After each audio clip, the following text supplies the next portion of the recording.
Hello, good morning po. Andito po ako ngayon sa Barangay Bacnuno, Ataynan. Barangay Ataynan, Bayambang, Pangasinan. Dito po tayo sa taniman po ng mga sibuyas. Ito po yung sibuyas na to, for harvest na to. Bukas, di ba?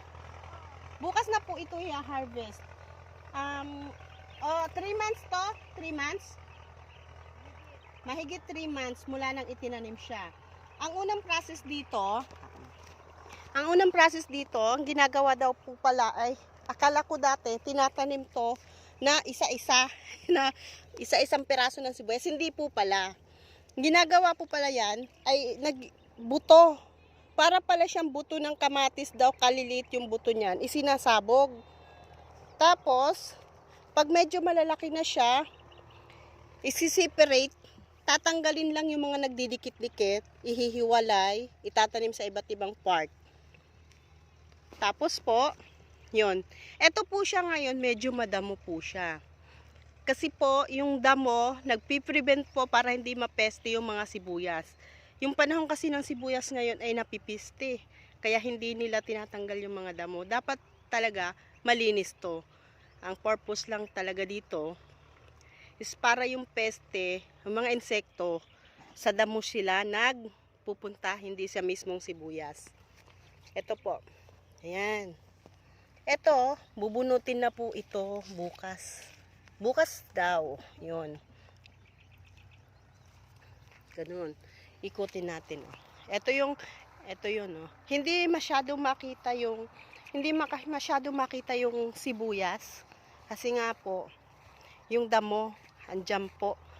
Hindi po talaga nila tinanggal yung damo. Sinadya po talagang hindi tanggalin. Pero usually talaga, dapat tinatanggal yan. Kaso nga may peste na naiinsekto yung mga pananim nila. Kaya prevention nila na parang pang-suporta na hindi talaga pestehin yung sibuyas. Ayan. Pinabayaan na lang na muna yung mga damo dyan na mag-enjoy. Ayun o. Ayan. Titignan natin o.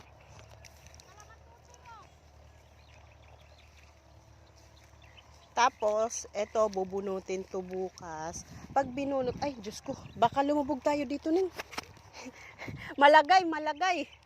Balik tayo. Tapos, pag binunot to bukas,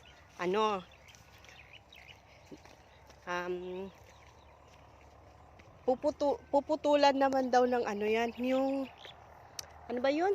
Ito. Teka, pwede pang bumunot, isa lang. Kukuha ako isang peraso.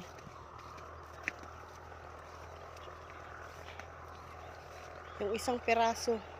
Asan na? Yun. Ito. Pahingi kami bubunutin to. Pero ganito. Pero hindi ganito ang pagbunot. Ganyan. Tapos pag nabunot na, mayroon naman, puputulin to. Iba din naman yung bayad sa magpututol. Pupuntahan natin po mamaya yung nagpuputol nito kung paano. Yan. Ganun o. Hanggang doon yan. Sibuyasan yan. Hindi ko mapuntahan kasi parang basa doon. Baka bumaliktad ako. Eto ngayon, iuuwi ko. Akin na to. Hindi ako pagagalitan.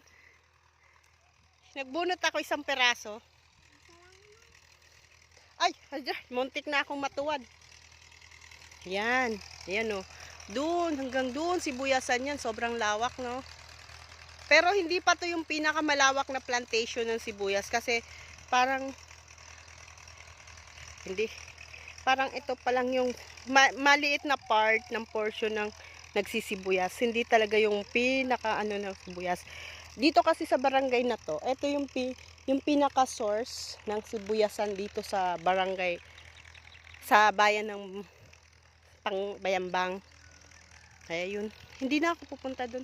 Hanggang doon yan, doon. Tapos, makikita natin naman, pupuntahan natin yung pagpuputol nito. More than 3 months mula nang itinanim, eto na siya, bubunutin na siya bukas. Ngayon, pupunta tayo doon sa nagtatanggal nito. Lalakarin natin. Kasi andun na sila bali, yung kabilang part naman na yun, binunot yun nung isang araw. Tapos dinala na dun sa bandang, malapit sa bahay ng may-ari. So, puntahan natin. Tara. Hindi kayo. Ito naman po, yung sibuyasan, na hindi pa i-harvest. Pero, inaano na to, ini-spray. Ini-spray siya. Kuya, anong ini-spray na yan? Para saan yan? Para saan? Ba't ini-spray yan? Para damo. Ay, para sa peste. Ah, sa peste. Ilang araw na to, ang sibuyas na yan? Mga ilang araw na tong nakaano? Hindi, mula nang tinanim.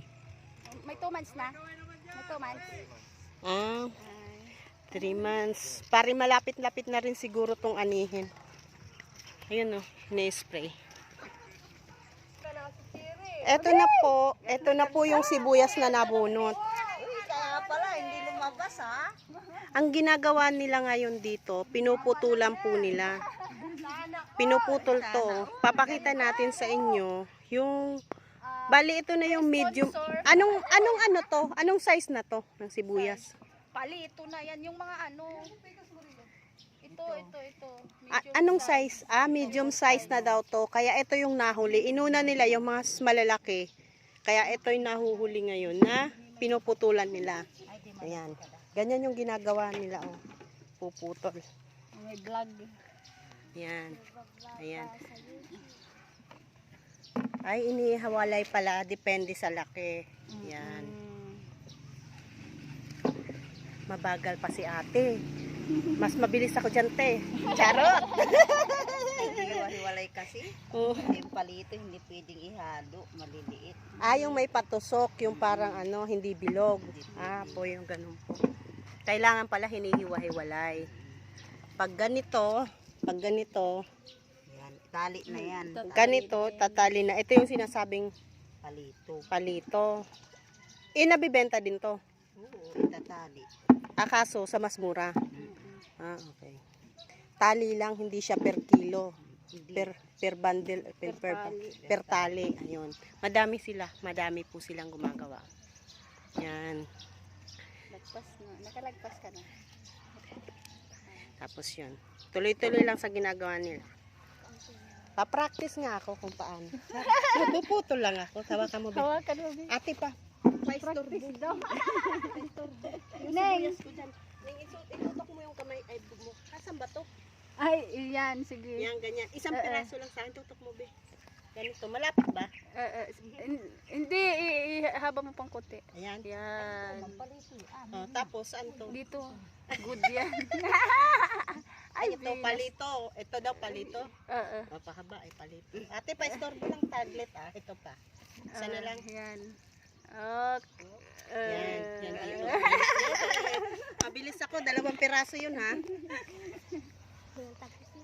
Yan. Tapos, ito. Nilalagay nila sa timba para ma-segregate kung ang laki nila. Depende kasi sa laki ang presyo. Tapos, ang bayaran sa kanila is per ganito. Anong tawag dito?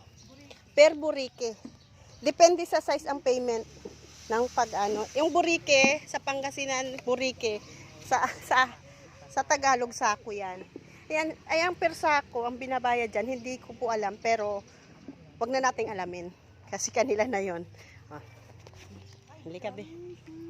Medyo. Bye, guys. Thank you for watching. See you next in my video. Bye. Ano yun?